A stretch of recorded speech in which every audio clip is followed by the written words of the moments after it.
আসসালামু আলাইকুম রাহমাতুল্লাহি ওয়া বারাকাতুহু। প্রশ্ন, বিয়োগ করা। এটা বিয়োগ করা মানে কি হয়? বিয়োগ করা মানে চুমুকৈ বাদ দিয়া। কিন্তু যদি আমি অলপ বহলাই ক'ব বিচাৰো কেনেহ'লে কি ক'ব লাগিব? ডাঙৰ সংখ্যাৰ পৰা সৰু সংখ্যাক বাদ দিয়া বা বেছি বস্তুৰ পৰা কম বস্তুক বাদ দিয়া বুজা। এতিয়া বিয়োগ কৰা নিয়মখিনি আমাক জানিব লাগে। আমি যদি বিয়োগ কৰা নিয়মখিনি জানো তেনেহ'লে যিকোনো বিয়োগ হওক আমি নিজে নিজে কৰিব পাৰোঁ। বিয়োগ কৰাৰ সৰ্বপ্ৰথম নিয়মটো হ'ল আমি যেতিয়া বিয়োগ অংক তুলিম সোঁফালৰ পৰা স্থান অনুযায়ী পোনে পোনে তুলিব লাগে। একক স্থানৰ পোনে পোনে একক স্থানৰ অংক তুলিব লাগে। দশক স্থানৰ পোনে পোনে দশক স্থানৰ অংক তুলিব লাগে।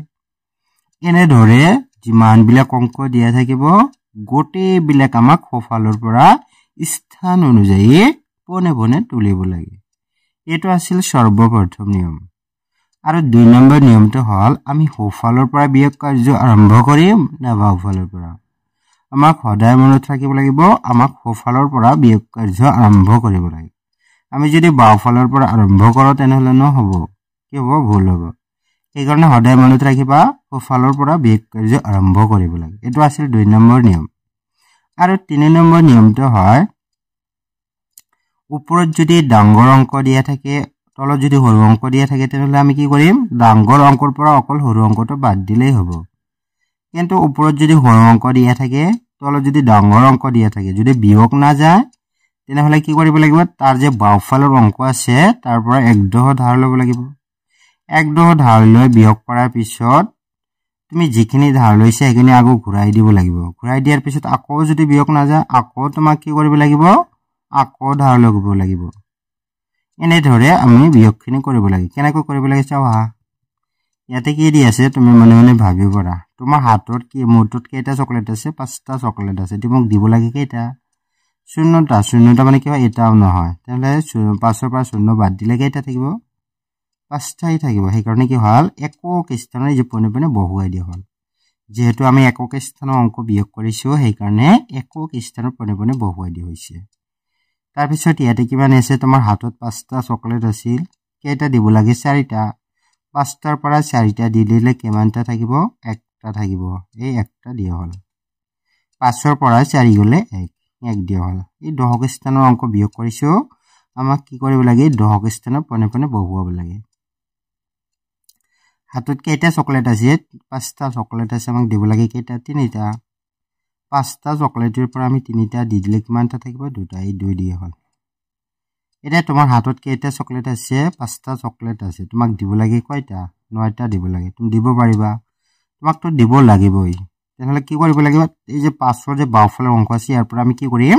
1/10 ধাৰি ল'ম। ইয়াৰ পৰা 1/10 ধাৰি লৈছোঁ আৰু আমাৰ হাতত কেইটা আছিল? 5টা আছিল। 10টা ধাৰি লৈছোঁ আৰু 5টা মিলাই কিমান হ'ল? 15টা। এতিয়া 15ৰ পৰা আমি 9টা দি দিলে কিমানটা থাকিব? 6টা। এই 6 দিয়া হ'ল। এতিয়া আমি যে 5ৰ পৰা যে 1/10 ধাৰি লৈছোঁ এতিয়া আমাৰ এইখিনি আমাক কি ঘূৰাই দিব লাগে। ইয়াৰ পৰা 1 বাদ দিয়া মানে 1/10 বাদ দিয়া। কাৰণটো কি হয়? প্ৰতিটো অংকলৈ সোঁফালতকৈ বাওঁফালে 10 গুণ ডাঙৰ হয় আৰু বাওঁফালতকৈ সোঁফালে কি হয়? 10 গুণ সৰু হয়। সেইকাৰণে ইয়াৰ পৰা 1 বাদ দিয়া মানে 1/10 বাদ দিয়া। ইয়াতে কিমান আছে? 5 আছে। 5ৰ পৰা 1 বাদ দিলে কিমান হ'ল? 4। এতিয়া 4ৰ পৰা আকৌ কি দিব? 7টা দিব লাগে। আমাৰ হাতত কি আছে? 4টা চকলেট আছে। আমাক 7টা দিব লাগে। আমি দিব পাৰিম নেকি? নোৱাৰিম। তেনেহ'লে আমাকতো দিব লাগিবই। কি কৰিম? আকৌ আমি ইয়াৰ পৰা 1/10 ধাৰি ল'ম। 10 ধাৰি লৈছোঁ। আমাৰ হাতৰ মধ্যে কেইটা আছিল? 4টা। 10 আৰু 4 যোগ কৰিলে কিমান হ'ল? 14 হ'ল। এতিয়া 14ৰ পৰা আমি যদি 7টা বাদ দিওঁ কিমানটা থাকিব? 7টা থাকিব। 7 দিয়া হ'ল। এতিয়া ইয়াৰ পৰা আমিতো যিখিনি ধাৰ লৈছোঁ সেইখিনি ঘূৰাই দিব লাগে। ইয়াতে কিমান আছে? 5 আছে। ইয়াৰ পৰা 1 বাদ দিয়া মানে 1/10 বাদ দিয়া। এতিয়া 5ৰ পৰা 1 বাদ দিলে কিমান থাকিল? 4 হ'ল। 4ৰ পৰা 2 গ'লে কি হ'ল? 2। এইটো আমাৰ কি হয়? বিয়োগফল হয়। এনেদৰে আমাক বিয়োগ কৰিব লাগে।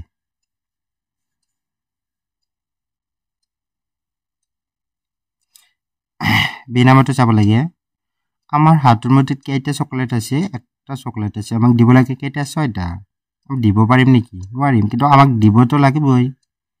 আমি কি কৰিব লাগে? তাৰ যে বাওঁফালে অংক আছে যে 9 আছে 9ৰ পৰা আমি কি কৰিম? 1/10 ধাৰি ল'ম। 1/10 ধাৰি লৈছোঁ আৰু আমাৰ হাতৰ মুঠিত এটা আছিল 10 আৰু 1টা মিলি 11টা।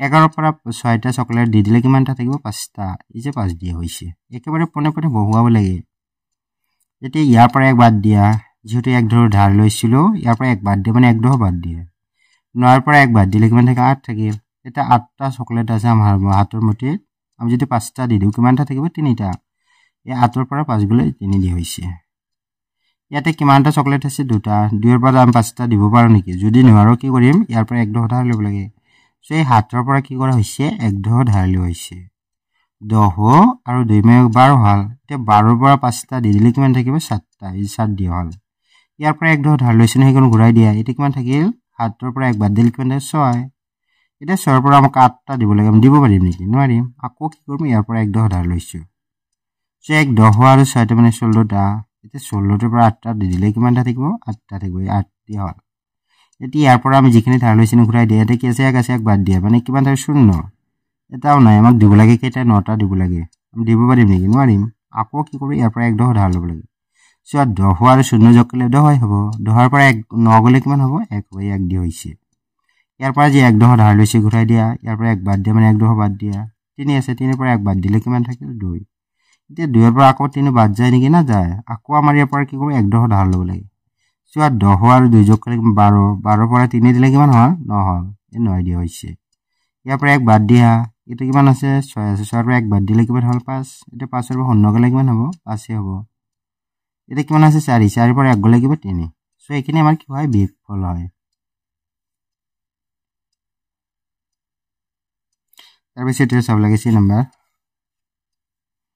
আমাৰ হাতৰ মুঠিত কেইটা চকলেট আছে 7টা চকলেট আছে আমাক কেইটা দিলে 5টা 7ৰ পৰা 5টা দি দিলে কিমান থাকিব 2টা 2 দিয়া হল আমাৰ হাতৰ মুঠিত কেইটা আছে 2টা কেইটা দিলে 1টা 2টাৰ পৰা 1টা দি দিলে কিমানটা থাকিব 1টা থাকিব 1 দিয়া হল কেইটা চকলেট আছে 9টা চকলেট আছে কেইটা দিব লাগে 2টা 9টাৰ পৰা 2টা দি দিলে কিমানটা থাকিব 7টা থাকিব 7 দিয়া হল আমাৰ হাতৰ মুঠিত কেইটা চকলেট আছে 4টা দিব লাগে কেইটা 3টা 4টাৰ পৰা 3টা দি দিলে কেইটা থাকিব 1টা থাকিব 1 দিয়া হল আমাৰ হাতৰ মুঠিত কেইটা চকলেট 1টা আমাক দিব লাগে কেইটা 9টা আমি দিব পাৰিম নেকি নোৱাৰিম যদি নোৱাৰো কেনে কি কৰিব লাগিব তাৰ বাওফালৰ অংকৰ পৰা এক ধৰ ধাৰ লব লাগিব সো এই 3ৰ পৰা এক ধৰ ধাৰ লৈছো 10 আৰু 1 মিলাই কিমান হল 11 হল সো 1ৰ পৰা আমি 9টা দি দিলে কিমান থাকিব 2টা এই 2 দিয়া হল ইয়াৰ পৰা যে আমি এক ধৰ ধাৰ লৈছো ঘূৰাই দিয়া তে 3ৰ পৰা এক বাদ দিয়া মানে এক ধৰ বাদ দিয়া এটা কিমান থাকিল 2 2ৰ পৰা 0 গলে কিমান হ'ব 2 হ'ব 2 দিয়া হৈছে আকৌ ইয়াতে কিমান আছে আমাৰ হাততে একটা চকলেটটো নাই কিমানটা দিব লাগে 8টা দিব লাগে দিব পাৰিম নেকি যদি নোৱাৰো কি কৰিম তাৰ বাওফালৰ অংকৰ পৰা এক ধৰ ধাৰ লম সে 2ৰ পৰা এক ধৰ ধাৰ লৈছো 10 আৰু 0 মিলাই 10 হল 10ৰ পৰা 8 গলে কিমান হ'ব 2 এই 2 দিয়া হৈছে এটা কিমান এক ধৰ আমি যে ঘৰ ধাৰ লৈছে এখানে ঘূৰাই দিয়া 2ৰ পৰা 1 গলে কিমান হ'ব 1 আৰু এফালে আমাক দিব লাগে দিবই না লাগে 1 আছিল 1 বহুৱাই দিয়া হৈছে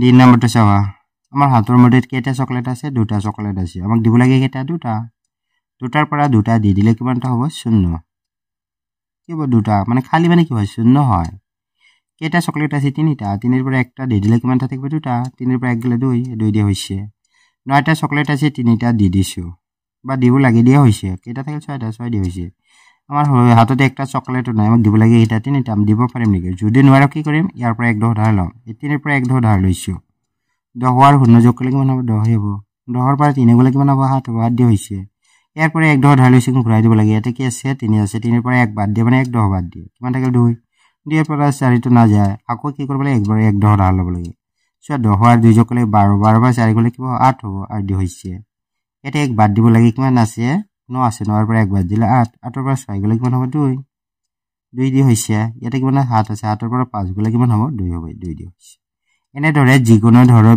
বিয়োগ দিয়া থাকিলে আমি নিজে নিজে কৰিব পাৰো